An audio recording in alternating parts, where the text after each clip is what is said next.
వాళ్ళు తెలంగాణలో భాగమే. ఆ ఊళ్ళన్నీ తెలంగాణ రాష్ట్రంలోనే ఉన్నాయి. కానీ తెలంగాణ మొత్తం అమలవుతున్న మహిళలకు ఫ్రీ బస్ పథకం అక్కడ కనిపించదు. ఆ మాటకొస్తే అసలు వాళ్ళకు బస్సే కనిపించదు. గంటలు గంటలు నడి రోడ్డు మీదే వేచి చూసి చివరికి ఇంటి ముఖం పట్టడం వాళ్లకు నిత్య కృత్యం. పథకం మాట దేవుడెరుగు, కనీసం ప్రయాణం కోసం బస్సులైనా పంపించడని వేడుకుంటున్నారు అక్కడి ప్రజలు. వివరాల కోసం watch the story.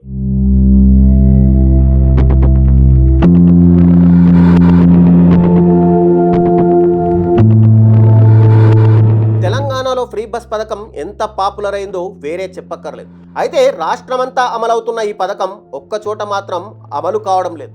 Rajanna Sircilla జిల్లా, కామారెడ్డి జిల్లాల సరిహద్దుల్లోని దట్టమైన అటవీ ప్రాంతం, గంభీరావుపేట మండలం దమ్మన్నపేట శివారులోని పెద్దమ్మ స్టేజ్. అక్కడి నుంచి ఎటు చూసినా 2 కిలోమీటర్ల మేర అడవి తప్ప ఒక్క ఊరు ఉండదు. కనీసం తాగేందుకు మంచినీరు కూడా దొరకదు. అలాంటి ప్రాంతంలో నిత్యం ప్రయాణికులు నరకం చూస్తున్నారు.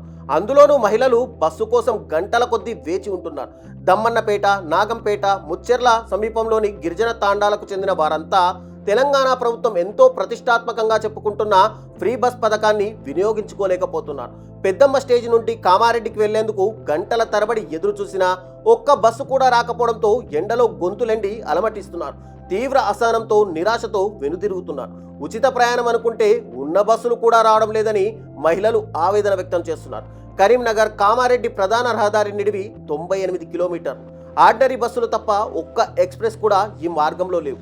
ఈ మార్గంలో సిరిసిల్ల జిల్లా కేంద్రం, వేములవాడ పుణ్యక్షేత్రంతో పాటు ఎల్లారెడ్డిపేట, మాచారెడ్డి, గంభీరావుపేట మండలాల్లో అనేక గ్రామాలున్నాయి.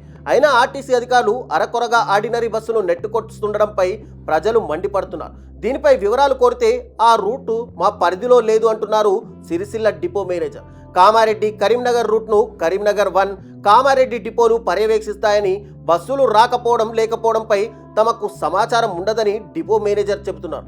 ఆ 2 డిపోల ఉన్నతాధికారులను సంప్రదిస్తేనే కారణాలు తెలుస్తాయంటున్నారు. మరి రాష్ట్రంలో భాగంగా ఉన్న ఆ ప్రాంతాల మహిళలకు ఫ్రీ బస్ పథకం వినియోగించుకునే అవకాశం ఉందా?